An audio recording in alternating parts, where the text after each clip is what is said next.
of mixing as a painting, so on the y-axis you have your frequencies, right? So you got low frequencies, you got high frequencies, right? And on the stereo field, things are on the left, or the center, or the right. Really the center, you have two speakers, so what's the center? Does everyone kind of know what the center is? When the same thing's playing out of both speakers, your brain is tricked into thinking that it's in the middle, if they're identical on the left and the right, right? God, you guys are fucking talkative, huh? Volume and reverb. So that is the z-axis. And what that means is something's far in the back if it's low in volume, and it has a lot of reverb. Reverb is basically all the reflections that it's made before it got to your ears, right? So it's farther away from you, there's going to be more reverb. And similarly, if there's less reverb, it will sound like more in your face. Like if I whisper something in the ear, it's not going to be much reverb that you hear. So volume and reverb are sort of how you push things to the front. Now, where this gets interesting is, if you look at that box as the canvas, we all have the same canvas. We max out at 0 decibels. But some tracks sound louder and better, and some tracks don't, and they could both be hitting 0 decibels, peaking at 0, right? The way that you really make things sound big is relative. It's relativity, and I drew that little man on the mountain. All of a sudden, he made that mountain look like just a little pile of shit or something, right? Because he is too big. That can't be a mountain. Or he's a giant, or so something's off about that. So the thing in your song that you wanted to be a mountain now feels like a little hill because you put this sort of unnecessary thing, a thing that wouldn't make your mountain look big, you put that there. Now those little birds in the upper left hand, they make your mountain look big. And they're also in the high frequencies, and they're a little bit left, so they're out of the way of the mountain. Okay, does that kind of make sense? You can look at these as sounds that are sort of out of the way of one another. Does that kind of make sense?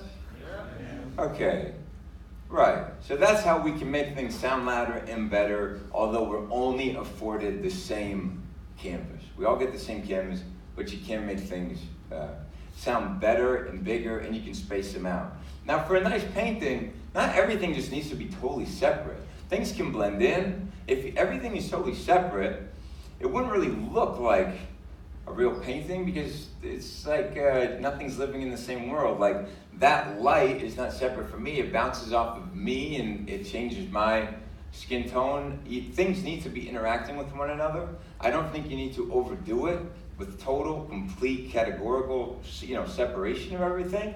You just want to be mindful that if the idea is to get people to hear these 4 elements, if you place them, keeping that in mind, they will hear it. It's hard to say what's good or bad, but if you want people to hear things, this is a good visual representation of why they might not be hearing the thing, or why the thing that you feel like is important, like your kick or whatever, doesn't come through as important.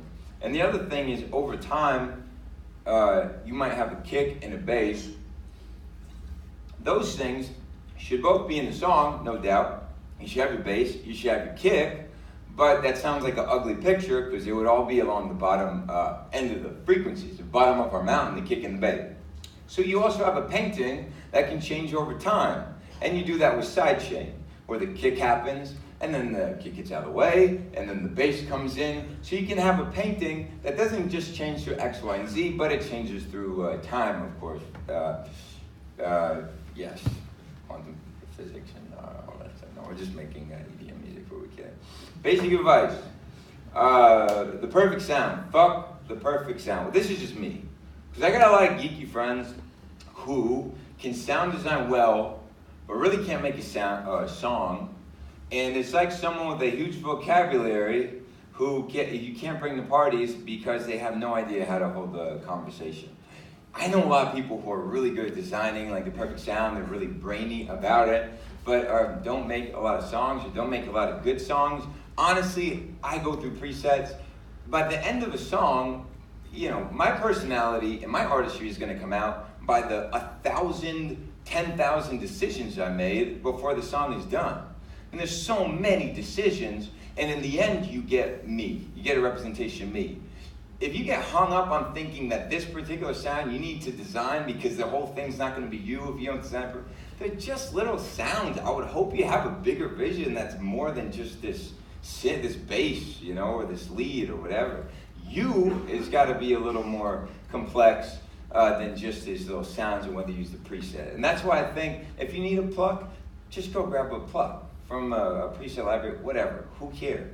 In the end, that pluck is going to be a very small piece that serves the function to your greater vision, okay? So don't worry about the perfect sound. Keep it simple. A lot of sounds have a cool character and are interesting, and they get very uninteresting when you layer them with 3, 4 other things. Suddenly, it just sounds like a mess. So keeping it simple, right? Kind of obvious. Trust your ear. People say trust your ear, but everybody has ears, and a lot of them suck at making music. So learn the tools. Learn your tools so when you say it's bad, when you know it's bad, you know why. Because that's the difference between a good producer and a normal person. Normal people know when they like something and they don't like it. Your job as a producer is to know why, so that you can recreate good things and you can avoid future mistakes.